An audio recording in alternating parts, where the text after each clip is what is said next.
On the 23rd of April, our first dust off bird got called out, and I went to find out, where he was going. He was going out to the Shau Valley, and we were on the third up, which was the night standby. So I went and I asked my crew. I said, hey, there's a hot mission out there. You guys want to go out and see what's going on? And they said, yeah, let's go. So we went on out, and some Rangers had been inserted into an LZ that they was never checked out to see if it was a cold LZ, and they got off the aircraft, and they weren't supposed to be in contact. And as soon as they got off the landing zone, they had walked into a bunker, or in front of a bunker, and the bunker opened up and hit the squad leader, Sergeant Marvin Dern, and just really shot him up. They all fell back, and the unit went and sent in another helicopter with a replacement squad leader, and they got shot down just as they were getting off the landing zone, and they crashed nose first, and then stationary, inverted, and the nose of the Huey had folded up over the legs of both pilots. It was really, really bad for them.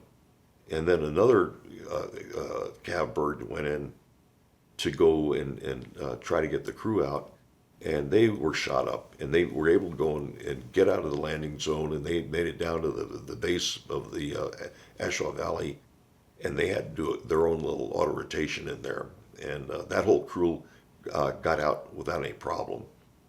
And so we were going out, and we still hadn't gotten out there by that time. And we got out, and I saw this Huey down on the Shau Valley floor that was shut down, but the rotating beacon was still going on in the aircraft. I'm wondering, what's that Huey doing down there? It's shut down. That's bad guy territory. And they never told me about, what the scenario had going on so far. So I was concentrating more on the mission, and the first dust off bird, Rick Deloach and Stan Marcheski were flying it, but Deloach had just become you got certain statuses. You got your co-pilot, then you got pilot in command, and then you got aircraft commander. Rick had just gone and gotten elevated to first pilot, but according to division regulations, he wasn't supposed to be going in as a first pilot into a hot LZ. So we're out there, and I asked my crew, I said, hey, you want to take this mission over? And they said, yeah. So I got on the radio, and I said, hey, Rick, you're not supposed to go into hot LZs as a first P. He said, okay, you got it. So we went on in. They loaded, or they were dragging out Marvin Dern. Two men were carrying him, and Dern got shot again, and that knocked everybody down. My crew chief, Mike Brummer, unhooked from our aircraft, which he shouldn't have done, and he ran over and he picked up Dern and carried him back to our aircraft. And I was waiting for that, I see some guy coming up from my side of the aircraft that was in a flight suit, and I'm wondering, why is this guy in a flight suit? And then I'm back concentrating on what's going on, and I dismissed about that one guy, and it turned out that he was the door gunner for the first bird that got shot down. So we lifted off and got out of there, and took Marvin back to 85th Evac and dropped him off, checked out the aircraft, and went back for a second trip. And they asked us to go in and pick everybody up, which we shouldn't have done. That was against the Geneva Convention, but I figured, okay, we can get in and get out and do that. Went in without any problems. These guys, jumped on board the aircraft.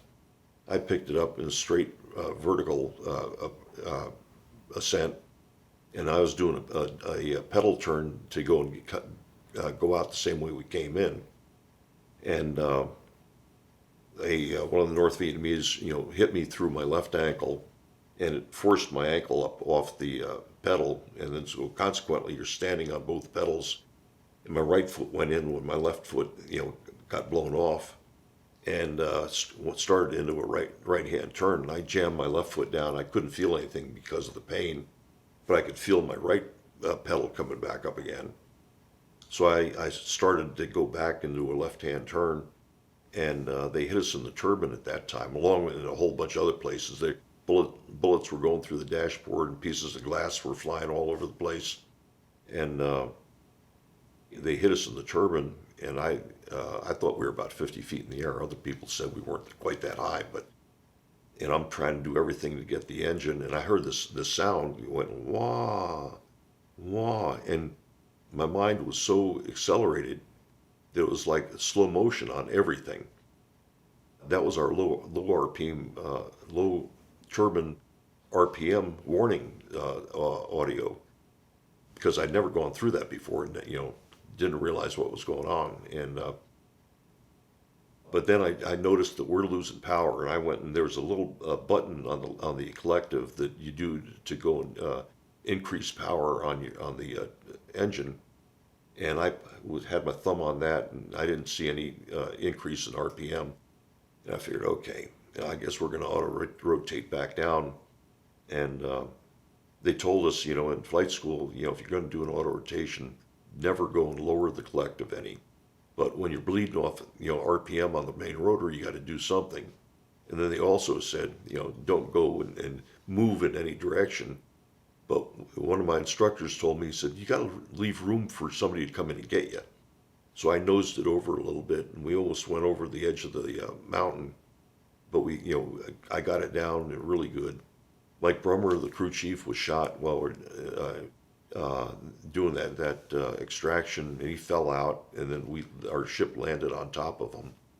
And there's just bullets flying all over the place. And we unloaded, and I did a mayday as we were getting shot down. And when I got on the ground, I went and got back. The armor plate on my left-hand side had jammed forward, which I was told that happens. And so I had to, crawl out over the center console and grab my map and my Thompson, and got down on the left-hand side. And then I said, well, I got to go and call, we're going to make another mayday. And I opened up and plus the bird hadn't stopped running. It was still running it. And I went and opened the door. Then I was able to go and move the armor plate back. And I plugged my helmet back in and reached up onto the cyclic stick to go and hit the radio button trigger. And I said, Mayday, Mayday, dust off 913, we're down. And Colonel Archie Ryder, who was running the show, he said, E&E. I said, well, I got one man dead, and I got a hole blown through my leg, and I don't know the status on everybody else.